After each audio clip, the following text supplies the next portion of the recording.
You're listening to Rebel Spirituality with me, Sam Goldfinch. Here's the truth. Wisdom doesn't follow rules. So each week we're going to explore what it means to wake up your way so you can live a more peaceful, creative and inspired life no matter your circumstances. It's time to blaze your unique path to truth.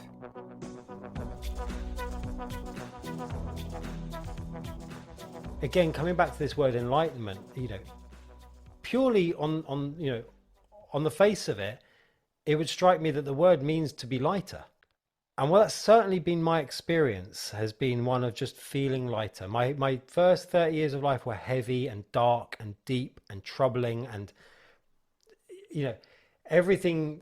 I look back on it and it feels like another lifetime. And now there's just a lightness that I move through.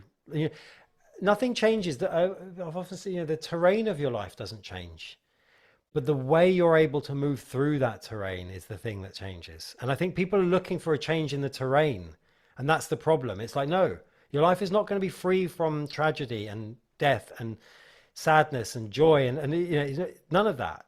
It's going to be all of that, but you're going to move through it in a way that you wouldn't necessarily expect to be able to move through it. Right, here we are, man. This is the second time we've sat down together, right? Yeah. Yeah.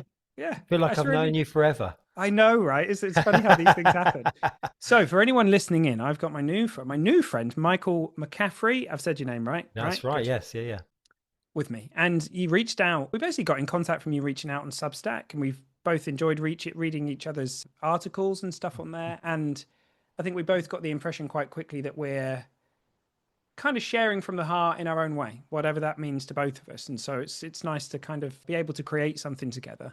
Yeah. And yeah, I know that you've been kind of sharing in the quote unquote spiritual world for a good while, man. And I know that you've had you've been more connected to it, and then you've had periods away. And so maybe we can cover some of that, but it's nice to have you, man. And I just share whatever makes sense about you for our audience. Cause my guess is that most of them won't know who you are, man. Absolutely. Yeah. Thanks for having me. It's great You're to welcome. be here. And yeah, nice to make connections in the space. Again, I was talking to a friend yesterday, and I said, it's like I retired from an industry, and then I've come back like 10 years later and I don't recognize anybody. I'm starting from scratch. And it's nice to reach out and find new faces and new names and sort of feel into it. So yeah, I suppose I was speaking publicly in the non-duality space back in 2013, I'd say 2012, 2013, with the likes of Jeff Foster, Rupert Spira, before he became sort of quite as big as he is now, and a few other names, a couple of Americans. Wayne Lickerman as well was another one I spoke alongside, and it was actually quite a sort of a buzzing circuit, and there was sort of talks happening, funnily enough, above a pub in London as well. So it's a very strange place, but it was really sort of, it was happening, and I was very much a part of it until, of course, I wasn't. And what I mean by that is, like anything, when you begin to peek behind the scenes of these things, the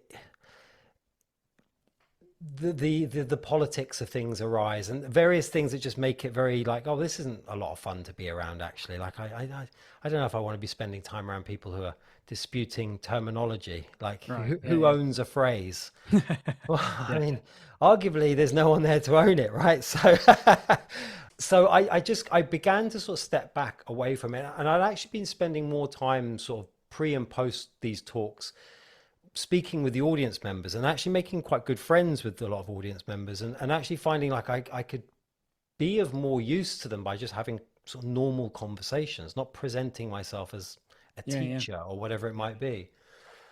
So I kind of stepped away from the speaking circuit probably around late 2014, 2015 time, and started running silent retreats, which was really because, like, for me, a lot of this boils down to, it's all well and good listening to people speak. I love reading books. It's great, but there is no substitute for experience. There's no substitute for getting a taste of what it is you're reading about. I remember first time I had an insight into really understanding the opening paragraph of the Heart Sutra. And it was like, oh, of course. Okay. And then now, every time I read it, I know exactly what it's pointing to. I have a deep sense of it. But up to that point, it was kind of a bit abstract and a bit confusing and a bit, what is this exactly? What does this mean? So in the same way, I think with a lot of this stuff, we can get kind of caught up in the listening to people speak and reading books, and lose sight of actually like the direct experience of it. So I wanted to sort of reintroduce people to this idea of just spending time in silence around one another. And one of the things that really people found valuable was like, and often fed back to me was the distinct lack of need to perform for one another, to be anyone. Nobody's asking what you do. And I mean, you do that at the beginning, but day two kicks in and you're like, I don't have to be anyone. Yeah. And that comes across then as an experience for them. If it's allowed to deepen, it's like, oh, okay, of course. Yeah. When I'm not trying to be anyone, I am kind of no one in a way, and therefore I'm everyone. I can be whatever I want. So all these paradoxes make sense, I think, in silence. And then in about 2018, must have been end of 2018, I stopped doing that. And I just completely stepped away from all of this. I didn't read any books. I didn't do anything. I just continued my practice and got on with doing very mundane, normal stuff like building businesses and having a job and things that, aren't quote unquote spiritual in many respects. Although everything is, but we can unpack that. Yeah, absolutely. Yeah. I know what you mean. I know what you mean to the average person. There's a list of shit that's spiritual and a list of shit that absolutely isn't. Yeah, I get it. Yeah. And actually, I think a lot of this journey is actually the reconciliation of those two things. 100%, man. Yeah. It's realizing like, it's being spiritual. There's the identity of being spiritual, and then there's a way of being which you can't really quite nail down. It's not, it's not defined by flowing white robes or a scent of incense as you walk into a room. It's just the way you approach things and people and yourself. I think a big part of this journey for me has been, funny enough, I just posted this on Substack moments before we jumped on this call. It's a quote by Brad Warner, the Zen teacher. And he's a great author, great writer, very doesn't take this stuff too seriously, and yet is obviously very knowledgeable. But he said, real wisdom is recognizing the extent to which we bullshit ourselves every day of our lives. And I love that. To define spirituality can feel a little bit strange sometimes in those terms. But and then I suppose I started posting on Substack back end of last year, probably summertime last year. I'll say right now, I'm surprised I'm still doing it. I thought I would have given up at some point and just lost interest. But I'm still doing it and really enjoying it. And, and I'm not, not paying attention to numbers. I just like getting stuff out and, meeting people like yourself. Well, that's the nice thing, man. It's funny you mentioned, I was going to try and I was quickly flicking through my phone because there was another amazing quote about, how the propensity that we have to bullshit ourselves presented in a different way, but I agree. And the lightness and not taking ourselves too seriously and having a good sense of humor and, a lot of the stuff that can go on. And I think this is probably one of the reasons we've been kind of drawn together in the way that we have, is that, the hierarchies that form and the pedestaling, I just think it's not even helpful for people, and people are, I know for me, this was the case.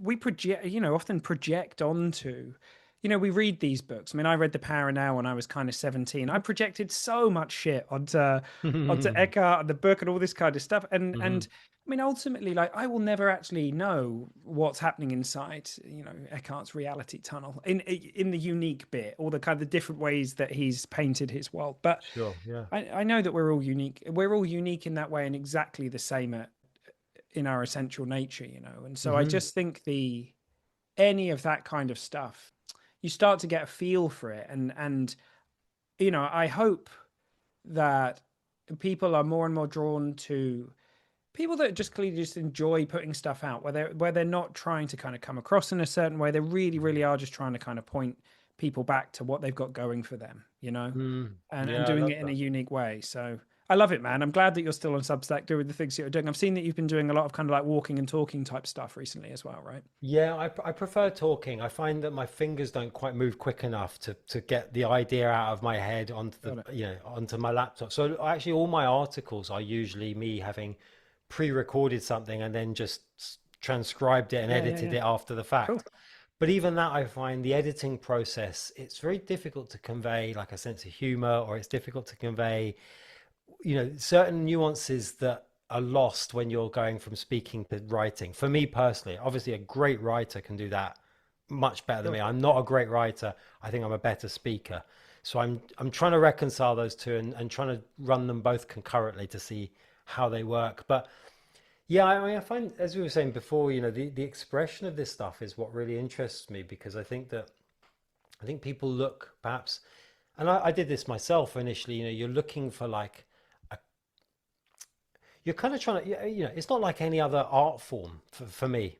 Whether it's music or film, or, you have directors, you enjoy the way they see the world and the way they portray their characters. And you have musicians who write music in a way that resonates with you. And as we were saying about, painters painting a landscape, well, 100 different painters will paint the same landscape 100 different ways. Yeah, sure. And then you will gravitate towards the ones that resonate with you. Some will be super abstract and bizarre and bear no obvious resemblance to the landscape, and others will be fine detail, remakes of exactly what's in front of you, and yet none of them are what's in front of them. And Yeah. I Yeah. find that so for me, this whole space is sort of an artistic expression as well, really, when we boil it down. It's such a beautiful thing to come to realize, and that metaphor of the artist's brush and what gets created, it's kind of a classic spiritual metaphor of the cinema screen, of course, kind of Hmm. awareness or being or knowing, and then we're all like painting our own pictures on top. People will argue left, right, and center about it's just happening, like we you start using language that sounds like there's doership and all this kind of stuff that we can, I'm sure we'll talk about that at some point. But yeah, just the fact that the way that the world is showing up for you is uniquely different. It's not like you just have a few different thoughts. Like the entire of your internally generated reality is like neurologically, physiologically, biologically, spiritually, like the whole thing. Hmm. And so your unique way of pointing back to what's true is yours and yours alone. And so yeah, like and mine is mine. And I think a lot of this is just, I think I used to be looking for the perfect way to point and share or something, and I get impacted by other people, and I think, oh well, but actually it's kind of just real and messy and authentic and Hmm. just alive for me at this point. And I think that's kind of key. I mean, one of the reasons I keep nearly writing the book and then not. I've written a lot. I've written hundreds of thousands of words, but I keep pulling my punches because I think, oh well, it looked like that last week, and now it looks like this, and so in the end, I'm just going to have to get on with it. I guess. But yeah, there's a lot to it. That's a beautiful metaphor, and I think just knowing that it's the more people we have just sharing from their heart, not trying to copy how they heard it here or Hmm. parrot what they heard over there or whatever, I think the better. And I think, funnily enough, I think, I was speaking again over the weekend with a good friend of mine about this, and it's, the uniqueness of the expression of it in a way is testament to, one of the things for me that changed drastically is, I took myself less seriously. I felt more free to be me through recognizing I wasn't solely me. Mm. And so then I want to express in the way that only I can do. Yeah, I hear other people, and it's that thing again, right? Again, coming back to the sort of artistic metaphors, I hear a great guitarist play, and yeah, I can try and mimic the way he plays it, but I can't ever play it the way he plays it, because only he can play it the way. Even like the best guitarist couldn't do it the same way. And the fact that he makes it what it is because he can only do it that way. Not trying to sound like anyone, not so I don't. I love poetry. I love prose. I love storytelling, Yeah, me too. and so I want to throw all of that into the way I express this as well. And I love metaphor, as your audience probably have already gathered. But I think that there's value in like just yeah, sharing from what feels real to you. And then I do notice, and I think when we were speaking previously, there are certain things that you're not meant to say, or certain references that you're not meant to make. And I'm like, I don't really give a fuck. Like, just say what you're saying. Point in your unique way, and don't try and tailor it for the word police. Yeah, and I mean, I guess there are some people that are just naturally, for whatever reason, gifted in speaking in a way that implies no doership or, all Sure. this kind of stuff. And I Hmm. get that. I'm not sure it's really my gift or my skill. I think over time, Hmm. I've been able to kind of read things and they definitely have shifted in a way that's more impactful, but it's just been about infusing what I'm doing with more feeling Mm. and like speaking from a feeling. Like the Hmm. words, I think I said to you when we first met that one of the things I love to do is just bring a group of people together and just facilitate kind of falling into a feeling in the room together Mm. and just hanging out there for as long as we can and seeing what we see. Hmm. And I know that you kind of, I think you have like a similar but different way of seeing it based on the conversation that we had off, before we recorded Hmm. today. And I just think like that's some people's gift, I guess, is to kind of, point in that way. The thing is, like, we all know that what's being communicated is communication's not just linguistic. I mean, language is a beautiful metaphor. Like, it's this incredible gift that we've been given, Hmm. but it's floating on a sea of all these other layers of communication. And that Yeah. heart to heart communication, kind of behind the mask communication, that when we Hmm. fall into a feeling as a group together, Hmm. I mean, that to me is where the magic. That's doing the heavy lifting, as my mate Jamie would say. Not the words necessarily. The right words on a feeling of like someone doesn't do fuck all, but the wrong words, quote unquote, on a beautiful feeling does a lot, right? Oh, my There you dog's go. just come to Someone life. agrees. There you go. Yeah. Who's that in the background? That's my dog Luna. She was happily Luna. snoozing, and then somebody just rang on our doorbell. So that'll How be could they? her. Yeah, Yeah. I know, right? No, I agree entirely. It's funny. I like to play this little game with myself sometimes when I'm in conversation with somebody, It's all right. Don't worry. It's fine. and It's just switching between that sense of like being conscious of so many more aspects of my experience when I'm communicating with them, like my feet on the floor, or yeah, the sort of changes in temperature or pressure in the body, and like being really aware of the whole thing, yeah, and how if you're paying the right attention, you'll notice them begin to soften into that. They're the mirror neurons thing. Like there's something going on there where they kind of sense that, and then you're both inhabiting this wonderful space where it's almost irrelevant what you say. I mean, you can, yeah, like you said, if you can, cherry on top, say the right thing as well. But the feeling is the thing that's really getting people there, and I think this is where I think a lot of this, as I said, like the experience is the thing that's always going to massively. right. We're back in action after the deliveryman and the dog and all that. God. Oh, right. Yes. So, funnily enough, actually, a story came to mind when we were speaking just there about, the kind of the nature of sharing and the resonance of different messages from different people and the need to embody that. So I remember a friend of mine some years ago, maybe it was must have been about 6 or 7 years ago, sort of messaged me and was like, "Oh, I've got tickets to an event this evening if you'd like to join me." I was like, "Sure." I hadn't seen her in a little while, and I thought, yeah, it'd be fun.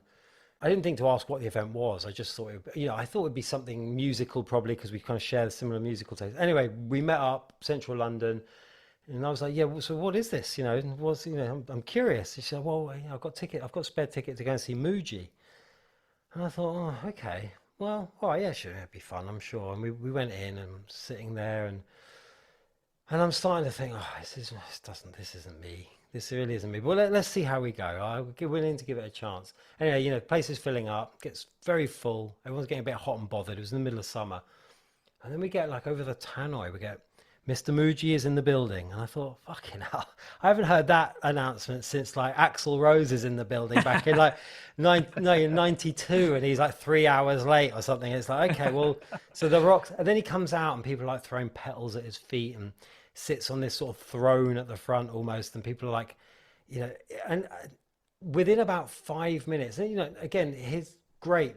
I know people really like the way he shares, but for me, it just doesn't do it for me. And anyway, I'll never forget that feeling, the slow walk out. We were sat like 3 rows from the front, and I had to get up and be like, I'm good. It's hot. I can't really be bothered. I'm just going to go. I'll meet you outside. And I just got up, and all the heads turning as I'm walking down the aisle, down the middle, while, Lord Muji is speaking. And it's just like, yeah, there can be, you mentioned something about like sense of humor. I think Yeah. like this can become very grave. It can feel like very heavy. And I think actually my favorite speakers, and I love comedy. I love good comedy. And it's like making light of it. There's something in that I think just makes it actually more approachable for me Yeah. personally. I mean, humility and a good sense of humor seem to go a long way. And I Hmm. know for me, I kind of lost mine. It's interesting. When I initially kind of, started the path, Hmm. I, Hmm. it was a real flash of like what could be possible. And it just started this voracious kind of seeking in me, this energy Mm. unleashed. And it was light and it was fun and it was kind of exploratory. And I was reading anything and everything I could get my hands on and, all sorts of mad shit and having all these experiences. And, it absolutely consumed me, Hmm. but then fast forward 8, 9 years or whatever. By that point, it was like a ball and chain. It was like really Hmm. heavy at that point. Hmm. And I often say to people, like, if you're kind of disillusioned, if you're at a point where that's a good, for me, it was the only place I could be. Like, it burnt out as it did perfectly. And then Hmm. I was able to kind of step into the beauty of just the ordinariness. Hmm. And it was funny because I kind of then sort of threw a bunch of shit out. And then now I'm fascinated by, for me, it's consciousness studies, Hmm. the psychedelic therapy and the kind of impact that that's having on people. Hmm. Like, and the questions that I used to be really engaged in. It's Hmm. interesting though, because in my 20s, it felt like existential. It's like, if I don't figure out whether consciousness is like local or non-local, I can't rest. And I'm like, well, there's greater brains than you trying to figure it out, motherfucker. Like, it might, there I am just kind of reading these books thinking, oh, crack it. But I have to laugh at myself. And now I'm back re-engaged with it. And, Hmm. but, at some point I got the message, which was, if I live my life according to what I've seen, and if I live my life according to what I know is true at a level deeper than the intellect, I just have a beautiful life. I just enjoy things. I have a good time. And if I get caught up in all of that stuff, like Hmm. I get caught up in all that stuff. And so that's my experience. Right. And so, Yeah. yeah, I just think for all of us, it's perfect, and we have to just trust how we get impacted by stuff. And yeah, I get it, man. I went to see Eckhart Tolle speak a few years ago. I actually got gifted a ticket by a friend of mine as All well. right. If Okay. she's listening to the podcast, high five. It was a really good night, and there was like 4 or 5 guys that walked out like 5 minutes in, who I think either husbands that had been dragged along to come and listen to this guy or whatever. And I get it, man. I completely get it. For some people, it's one flavor of sharing is just perfect, and Hmm. for other it just other people, the word spiritual makes a lot of people want to put pins in their eyes, and I'm one of yet, those people in yeah, some there you respects. go. Yeah, definitely.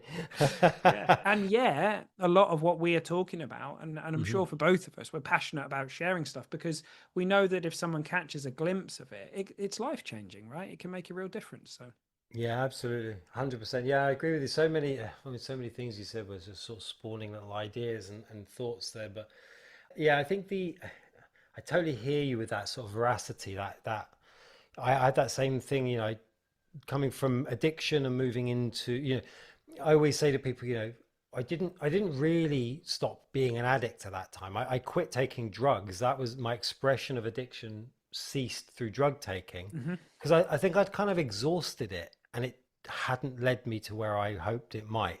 yeah. In fact, it led me totally somewhere else. It was like, oh, fuck, okay, I need to, this hasn't worked, right? We've gone way beyond it working because I think with drugs, part of the problem with drug use and drug addiction is, drugs are the perfect answer to all your problems initially until they're not, Until they're not, yeah. until they're one massive problem that you then is very difficult to overcome. So it worked for a while, you could say, insofar as it at least took my mind off that kind of the internal seeking and the existential sort of crises I was in pretty much for like the first 30 years of my life, I'd say. And then but then I just pivoted to, I suddenly became interested in the concept of enlightenment, and that was it. hmm With the same zeal that I approached drug taking, I just pointed at enlightenment. So sitting through, chronic knee pain and, just doing actually throwing myself at this with everything I had. And I would say there was huge value to that. I think if I'd have done it half-heartedly, I'd probably still be in that space somewhat. But again, I did it to exhaustion. And I think of that phrase Alan Watts often quoted, the fool who persists in his folly will become wise. Yeah, yeah, yeah. Oh man, I've wrung that one out. Yeah. I think there's Yeah. value in it. I think, you gotta throw your whole self at it. I said I've said to people quite often I was such a failure that I made success the only option. So it's which is maybe a different way of saying the same thing. Yeah, Yeah, yeah, absolutely, man. And yeah. it's funny, like I do, why was it that for me, I read The Power Now and it started that kind Hmm. of movement of seeking. I had no idea. It just showed up and it was voracious and it went the way it did and it burnt out when it did. And so Hmm. and for you it's worked out perfectly for you, and like I think for all of us it's just so yeah, like earlier when we were talking earlier and you were saying that there seems to be this kind of anti-seeking thing Hmm. that lots, well, I don't even know if we can, I don't think we necessarily have the ability to turn it on and off like that. I think it's more like if someone's ready to hear that, Hmm. we're ready to hear that. But Hmm. there's no fucking way that when I was 22 and completely in all of, there's no way that I was going to be, I was ready to give it up at that point. I had Hmm. years of insights left and all the rest of it until I could come full circle and kind of laugh at myself. And that's great. That's perfect. That's how it was for me. I don't know. For other people, it's 6 months. Fuck knows. I met someone on a. I've people that are have sort of ended up in non-duality retreats and had profoundly life-changing insights, and they've never ever considered themselves spiritual at all. They just got Hmm. pulled along by a friend who said, "Do you want to come and do this weird shit I'm doing at the weekend or something?" Right? Yeah, and the friend Yeah, goes away feeling deeply yeah. jealous. Like, for fuck's sake. The irony. Yeah, I've been yeah, to 20 of these. This is your first one, and you like popped after 10 minutes. Yeah, yeah. this is, I think this drive is within all of us. And I think part of the problem is that we don't necessarily, it can remain, it lingers because we don't throw everything at it. Hmm. It can just maintain itself. We can distract ourselves sufficiently. We can do just enough to ensure that we stay exactly where we are and the longing stays where it is, and everything just maintains itself in a very uneasy relationship to everything else. And I think it would almost be more valuable to say, right, just go for it. You know Yeah, what? You yeah, know that longing you sense? Follow it. Throw everything you have at it and see where it takes you.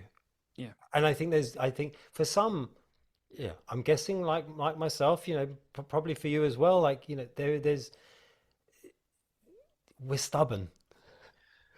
Oh, yeah, well, I'm impulsive, I'm stubborn, I'm all sorts of shit. Which Yeah. it's like the irony. It's like with addiction, the very thing that gets you that deep in is the Hmm. very thing that gets you that out too, right? Yes. It's Yeah. Yeah. this, it's the Yeah. same thing Yeah. flipped and reversed. Yeah, I mean, I always said I was very grateful that I went as deep into addiction as I did, because it became like it became impossible to pretend I didn't have a problem. yeah. Man, I've said the same thing. I've said like if I were 10 or 20% more able to control my drink or drug use, I don't know, I might still be in that hole for all I know. Yeah. Yeah. So I'm Yeah. like, Sure. the fact that I didn't have a Yeah. an off switch or whatever. Yeah. I'm Yeah. grateful for that, man. I really, really am. Like it meant I burnt through that early as well. And you Mm. mentioned, I often describe the game of whack-a-mole that can often happen after you kind of stop drinking or whatever it might be. I Mm. threw the kitchen sink, I had all sorts of shit that popped up over Mm. the course of the next 10 years. Hmm. And it's all perfect. It's all exactly as it had to be, as hairy as some of it was, and all that. I just honor it. I honor it as something that had to show up, and I just think the more we kind of talk about this stuff as well, it's really helpful. I mean, you mentioned, I think we were talking the other day about Nisargadatta and how, he just went to his grave smoking like a chimney, right? Yeah. So, it's Short-tempered, chain smoking, like enlightened motherfucker. Yeah. So yeah, yeah. yeah. And like, that's the thing. This is the sense of humor. This is the kind of humility. This is it doesn't look like anything thing. It It really can't do. doesn't look No, like anything. Exactly. no, How could it, right? no. And even the path there is so individual, because again, it sounds to me like our paths there were similar insofar as temperamentally we have similar traits. So, stubborn, like it's, sort of impulsive, and I did everything with that same level of like intensity. So once it stopped from drugs and went to enlightenment okay, there was an inevitability that I would push through. I wouldn't have done it by halves. It was something was going to have to change, and it did, thank God. There's another word you're not supposed to throw around in various circles. God. And I love that word. I mean, I love it. I know exactly what I mean when I say it, and I don't get too hung up on what other people think I might mean when I say it. Yeah, I've never had that. I mean, I know some people really do, and I think it, it's cultural. Like the word spiritual, for example. Like my good Hmm. friend Scott, I do have a lot of projects with him. Hmm. And if you grew up in, down south in the UK, for example, and you Hmm. people say something like the word spiritual, people's minds are more likely to be drawn towards the east, or like, Hmm. towards yoga and this.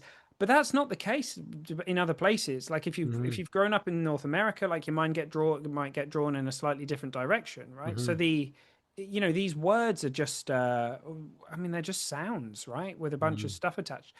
And so, yeah, I've personally used that word. I've never really been particularly averse to it. I also know I do spend some time talking to how I see what I'm pointing to the best that I can. I mean, how do you even Hmm. talk about the formless, right? But Hmm.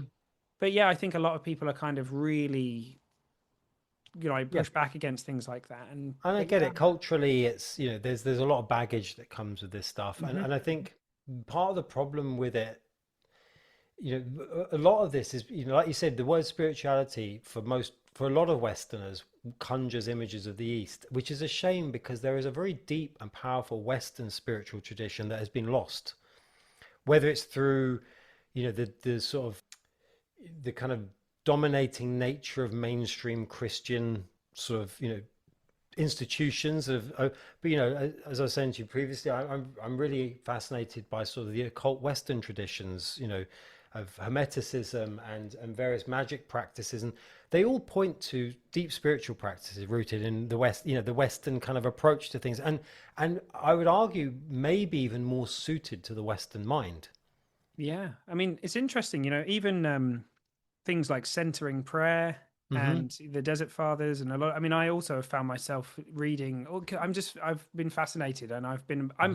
describe myself as just like as a mongrel, really, just kind of sort of been everywhere, and I'm Yeah. just this mad mix of shit. And so, but yeah, I mean, for some people, they feel very pulled into, I don't know, Advaita Vedanta or certain things, and Hmm. the language really resonates with them. And but these maps, it's the maps in the West, we've grown up with a particular cultural societal map, and Hmm. so yes, you're right. I think there's a lot to that. I think it's a shame that it's a shame that we don't think that we have any of that as a tradition.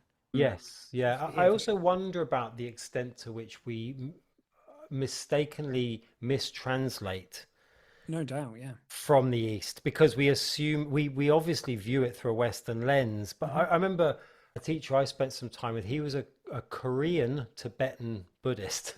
There you go. And he was talking about the need for the revival of Western sort of esoteric traditions. I mean, Tibetan Buddhism is steeped in esotericism, and he was talking about, and also he was talking about the need for adaptation of Eastern practices to a Western mind.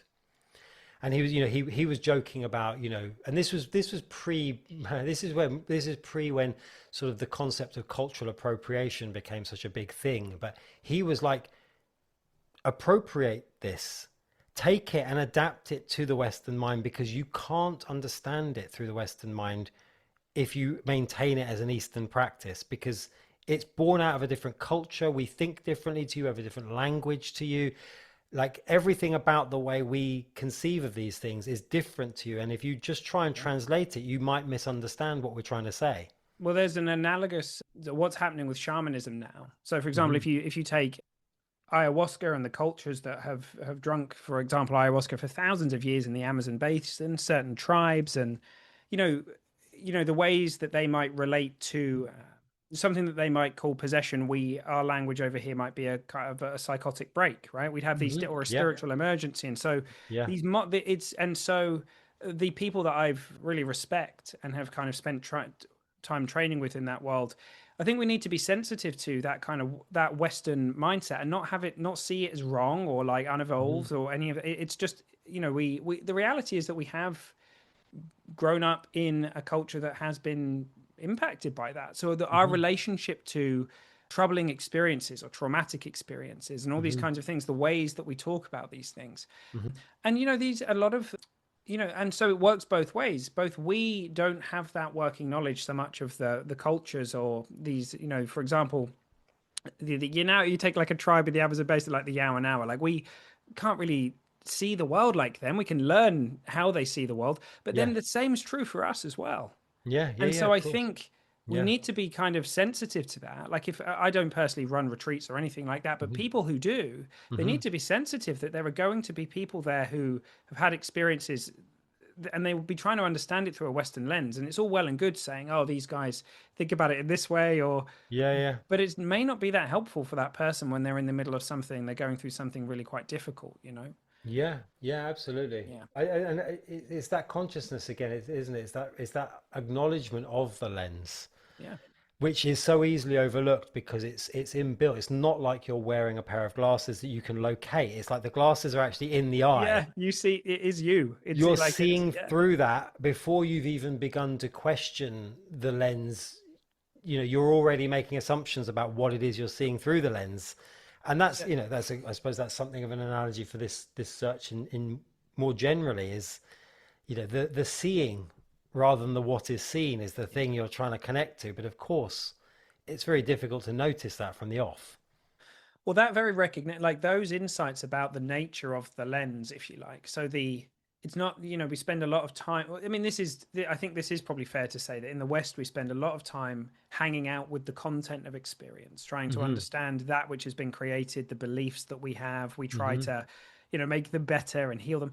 Whereas, I think a lot of the traditions that we've been talking about today, it's much more about insights into the nature of experience rather than Hmm. the content. Like it's upstream of that. Like if Hmm. somebody gets impacted by the fact that 100% of their experience is an inside job, Hmm. that will change their life forever. Because Yeah. most people are walking around thinking there's one reality, we're all in it, and if you don't see it like me, you're a fucking moron or there's Yeah. something wrong with you. Yeah. But the moment you get a hit that everybody's doing what makes sense within their reality tunnel, Yeah. Yeah. seeded from the same unique life expression where Yeah. we are no doubt all the same, Hmm. that's a game changer because you suddenly start to understand and see people's psychological innocence. So Hmm. something like compassion shows up unannounced, Yeah. and Yeah. It's so that's where it's inevitable. at for me, I think. Compassion becomes inevitable when you recognize that. I mean, Sure. it's, and yeah, it's so easy to get lost in like believing that the reality you're experiencing is objectively true for everyone.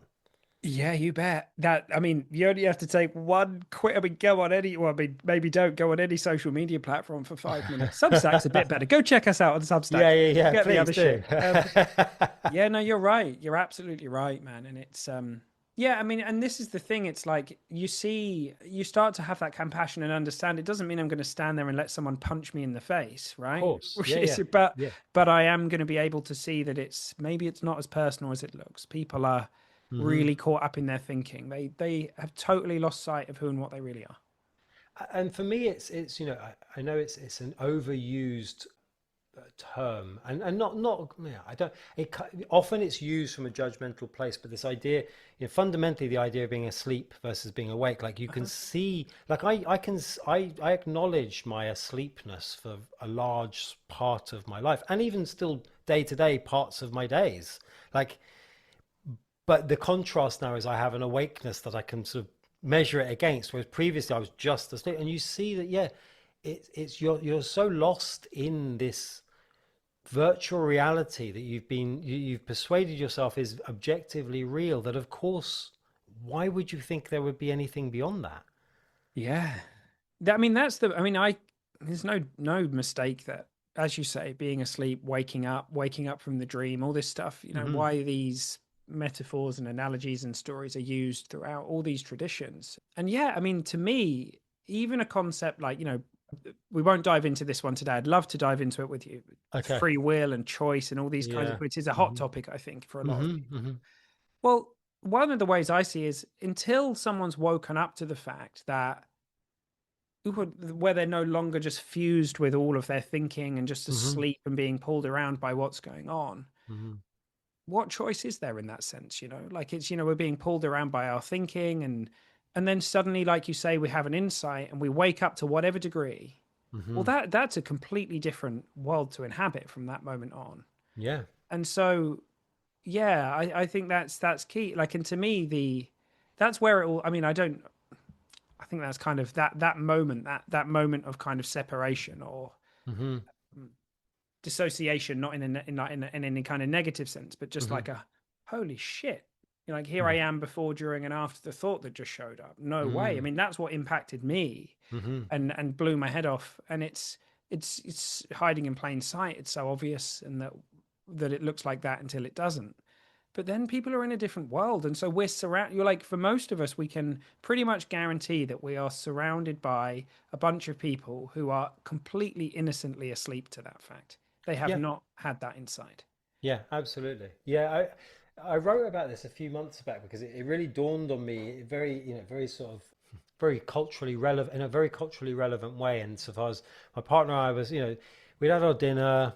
It was a bit late, so we're not going to watch anything. So we sat on the sofa next to each other, sort of scrolling and looking through. And I glance over and see her sort of the content of her Instagram feed and think, like, I'd be forgiven for thinking it's an entirely different platform. Yeah, literally, right? Like I have no like what is that? What are Yeah, you looking at? Oh, I'm on Instagram. Really? Fucking hell, mine looks totally different. It's like yeah. and that's the misunderstanding that's taking place so often is this assumption that your feed is the feed. It's like no, no, no. Your feed is very, very precisely curated for you. Well, and to take that, maybe stretch a metaphor beyond its kind of bounds or whatever, not only that, but if you grew up on the other side of the planet, your app is running on a different operating system, Yeah, on a yeah, different phone developed by a completely different tech with yeah, a different AI model behind. Do you know what? So, like, it's yeah, like yeah, it all the way fucking down, right? yeah, Like, yeah, at yeah. every single level, your internally generated reality has been created. So, I don't think people have quite. I love talking about this stuff because I think it's profoundly helpful. Hmm. I think we think, well, yeah, they just kind of think a bit different to me or something like that. But oh no, no, no! Like it's insane what's going on. Like down into by the time you've even explored the differences in neurology or biology and all this, it's wild the different worlds that we're all walking around in, and it makes other people fascinating and way less threatening when you realize that. In my experience, anyway. See, this conversation for me touches on something I find really interesting, which is the what you were saying earlier about the sort. Oh, bear with me. Another. Let I'm me bearing. plug my plug my laptop in before I just actually. just vanish. Yeah, and If that's you the ever end. wanted proof that these podcasts are being recorded, Yeah, there you go. not in Today a is the one. professional studio, this is it. Um, It's how we like it. yeah, no. What was I going to say? Yeah. So when you were saying about the, so previously when I thought of this stuff, where to whatever extent you can explore it, whether the stuff we're exploring or the more spiritual, the existential stuff, like previously it would torture me, Right. the level to which and now I see it as like it's play. Yeah, I nice. love to delve in and think about, and I've had people really close to me go like, how can you just think about that kind of stuff without driving you crazy? It's like, because I've already been crazy. I'm the other end of that now. Yeah, Like there's nothing I could think about that would put me into that space because I've already entertained it all. So now it's like I can delve in at will and consciously engage and explore, and I find it fun. And then I'll go down the stairs and make myself a sandwich when we're done. And I'm not going to think about it while I'm eating my sandwich. nice. And I mean, I have had a similar experience myself. It's funny because I went through a really strange my late teens, early 20s. I was sort of into anything and everything, and I probably didn't have a particularly refined critical filter. Hmm. And then I had a bunch of insights around, or just and I guess this isn't the right way to put it, but it lost the magic, a lot of it for me.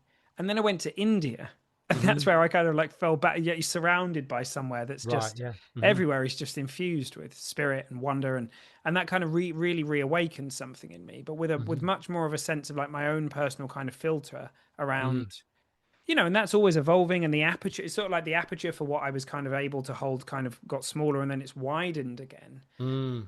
And now, like, I used to be very binary in my thinking. So in my 20s, I was very like, well, is it this or is it that? What's right? Is Right. there Yeah. is there Yeah. free will or is there not? Is there this or is there that? But the idea of being able to hold two concepts, and also beyond that, being able to recognize that in a materialist paradigm, I mean, we're fucked the moment we start, because Hmm. every ponderance, reflection, piece of kit that we've ever used, every telescope, every philosophical anything has been filtered through a human neurological system. Hmm. So any statement about what's going on truly out there beyond is unprovable, Yeah. even if you're the most.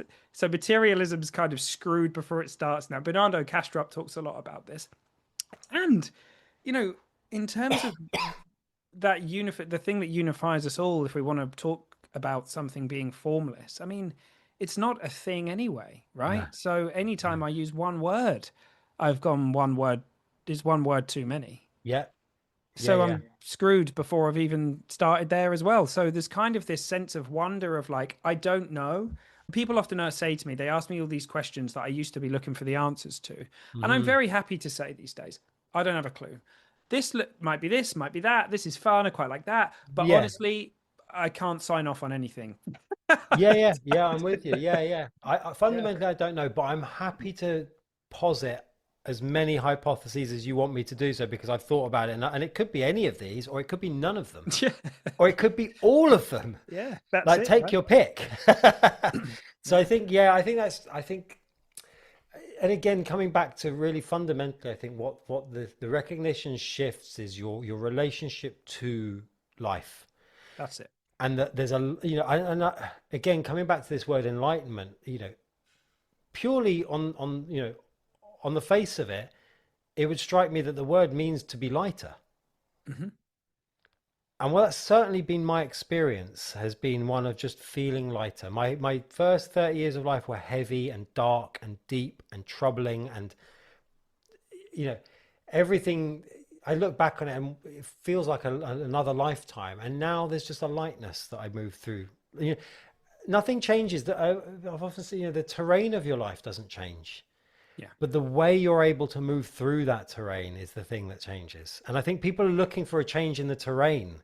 And that's the problem. It's like, no, your life is not going to be free from tragedy and death and sadness and joy and none of that.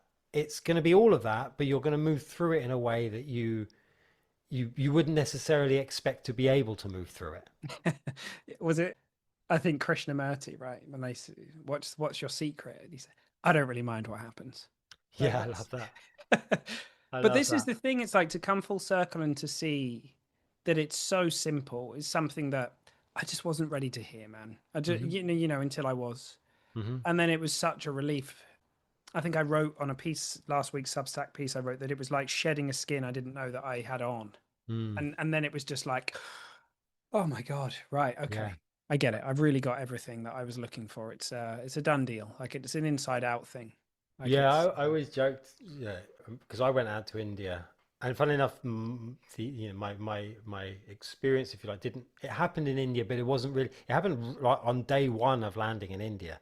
I'd done like a few months in Nepal, which I was meant to be a week, but it turned into a few months, and then India was like, okay, now the real work's going to start. I just spent like 2 months in a monastery in Nepal, but I was like, India's where it's going to really start for me. And then I landed in India and was like, I don't need to be here. And it just struck me as very kind of like, yeah, the search was off. It was all done. I've heard your. This is so weird. I'm just having one of those mad moments. I've heard your story before. Conscious TV? Yeah, I think. Yeah. And were you talking about being a kid and you said that you always felt like you were on the outside of an inside joke? Yeah. Yeah. Yeah. Yeah, Well that's remembered. so fucking weird, man. Well, because it Beautiful. impacted me watching you. Whoa, Oh, that's wow. mad, man. That would have Wow. been a few Ah, years back. I saw that, but it just came 2020, to I me. think. I think it was Wow, when the first lockdown ended, I was wow. invited to go and do that. And I was really taken aback by that invitation. I was like, oh, fuck, okay, wow, this is great. Well, it's Considering so I'd not done anything beautifully. in like 6 years or 7 years, it's all of a sudden this opportunity comes up. How beautiful that would. I was just about to say that's like a really nice place to leave it. That's so cool that should show up then. And the reason I remember you saying that was because it so perfectly described how I felt that I've basically nicked it and been telling people that that's how it felt for me when I was a kid. So Brilliant. I Brilliant. really, I really remember being impacted by that. I think I just caught it on YouTube randomly, man. And I'm pretty sure it's bookmarked somewhere in a tab Wow. somewhere. Because it was talking about, addiction and but yeah, you just mentioned that bit about your first day in India, and you just basically sat there and sat on the end of the bed and said, yeah, it's done or whatever. Yeah. Yeah, no need. Brilliant. Very cool. That's a great place to end it. Perfect. Very cool. Well, thanks for coming on. Like, this is well, and watch this space, one and all. We are. Who knows what will happen? We may potentially end up doing something together at some point, right? We'll. Yeah, I hope so. Yeah, we'll Nice see to how put it that into the unfolds. ether. But yeah, that creative energy is definitely there. I agree, man. Awesome. Brilliant. Awesome, man. Thanks for coming on. Your Substack is called? Oh, I wish I could tell you. I think it's well. So okay, I'll go find out. The publication. You're the is publication. That's it. Yeah, Alchemy of Perception. I'm sure your profile is your name, probably. Yeah, Alchemy of Perception. Yeah, I think it's Mr. Michael McCaffrey, maybe, perhaps. Brilliant. Somebody Yeah, already had Michael McCaffrey, which is weird, but I know there's a doctor named Michael McCaffrey. There you go. But right. yeah, Alchemy of Perception. And is there anything else you want to point to or mention? No, not at all. No. Right. Well, I have. Yeah. I have no doubt this will be the first of many conversations, man. And just to anyone listening, if you want to maybe come and hang out with us at some point, watch this space, and we'll let you know about it. Awesome. Brilliant. Awesome, man. Cheers, Sam. Thank you so much. Appreciate it.